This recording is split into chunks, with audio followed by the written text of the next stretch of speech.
नमस्कार. लक्ष्मीच्या पावलांनीमध्ये आज आपल्याला एक जबरदस्त असा ट्विस्ट पाहायला मिळणार. इकडे आता कलाने ठरवलेलं आहे की अद्वैतला धडा शिकवायचा. त्याने काय हा नवीन आयुष्याचा खेळ मांडला आहे. त्याला काय लग्न आणि फारकत म्हणजे काय खेळ वाटतोय? समानता काय, भिन्नता काय? आता मी त्याला दाखवते. त्याला ती बोलवते, त्याला दाखवते, बघ आपण दोघं किती समान आहोत. तू ही आगाऊ, मी ही आगाऊ. तो म्हणतो मला मान्य आहे मी आगाऊ आहे, पण तू ना जरा अति आगाऊ आहे. आणि मी सिरियसली सांगतोय, या गोष्टीचा मी सिरियसली विचार करतोय. याच गोष्टीच्या बेसवर ठरणार आहे आपलं लग्न टिकणार की नाही. इकडे तो तिला कॉफी बनवायला खाली पाठवतो. खाली गेल्यानंतर ती कॉफी बनवत असते. अंजू तिथे येते. अंजूला मग गार्डनमध्ये झाडांना पाणी घालायचं असतं. ती बाहेर जाते. मग ती म्हणते ओके तू जा, मी इथलं सगळं आवरते, अद्वैतला कॉफी देते आणि तू गार्डनमध्ये झाडांना व्यवस्थित पाणी घाल. इकडे नयनाचा प्लॅन असतो, त्या अद्वैतला ऑफिसला जाऊ द्यायचं नाही. काही करून 2-4 दिवस तो घरीच राहायला पाहिजे. त्याच्यासाठी तिने जमाल गोटा आणलेला असतो, तो कॉफीमध्ये घालायचा असतो. ती पाणी पिण्यासाठी जाते, ग्लास फुटतो, मग ते पायाला लागल्याचं नाटक करते. तू ना हे सगळं भर कचरा, मी पायाला हळद लावते असं म्हणत किचनमध्ये जाते. त्याच्या कॉफीमध्ये जमाल गोटा घालते आणि मग तिला सोडवण्यासाठी एकाला हाताला धरून तिच्या रूममध्ये जाते. इथे आला कहाणी में ट्विस्ट. आता अंजूला बोलवते रोहिणी. रोहिणीने हाक मारल्यानंतर अंजू घाईघाईने येते. तिला कॉफी बनवायला ऑर्डर सोडल्यानंतर बिचारी कॉफी बनवायला जाते. अरे अच्छा, इथे कोणाची तरी उष्टी कॉफी दिसते असं म्हणत ती तो कप उचलते, बेसिनमध्ये ओतते, छान खळबळून धुवून चून व्यवस्थित स्वच्छ करून ती पुन्हा त्या टेबलवर आणून ठेवते आणि छान प्रकारे रोहिणीला कॉफी बनवायला घेते.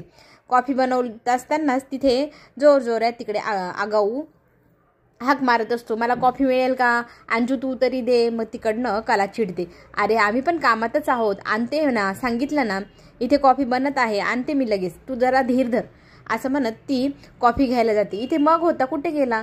मग तिने बनवलेली, अंजूने बनवलेली कॉफी ती कलाच्या हातात थोपवते आणि कला ती कॉफी घेऊन तुरू तुरू तुरू आपल्या नवऱ्याच्या रूममध्ये जाते.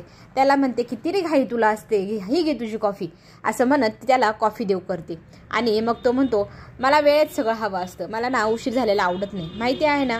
मग म्हणते ठीक आहे, पी रे तू बाबा, जा पटकन ऑफिसला. इकडे कॉफीचा पहिलाच घोट बाबांनी घेतला. अरे चा, ही चव काहीतरी वेगळीच आहे, एकदम बेकार, माणूस पिऊच शकणार नाही अशी चव, मी नाही पिणार ही कॉफी, कसली वेगळी कसतरीच लागते असं म्हणत त्या कॉफीचं कौतुक करतो. आणि इकडे कलाचा संताप होतो, मी बनवलेली कॉफी कधी फॉल्टी होऊच शकत नाही, बघू बरं असं म्हणत तोही तिला म्हणतो तू पिऊन बघ, तुला समजेल मग ही कॉफी किती घबाळी आणि किती डेंजर लागते.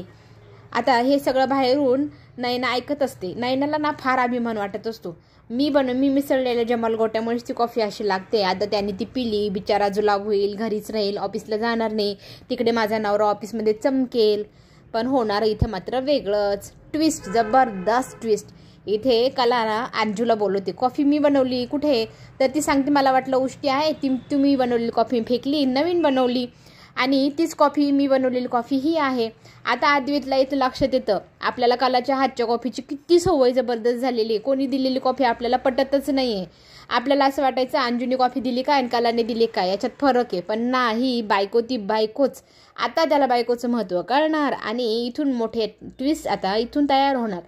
नयनाने केलेल्या प्रयत्नांमुळे उलटच झालं, उलट तो कलाच्या फायद्याचाच ठरला. चला तर मग आपण पुन्हा भेटू. चॅनलला सबस्क्राईब नक्की करा.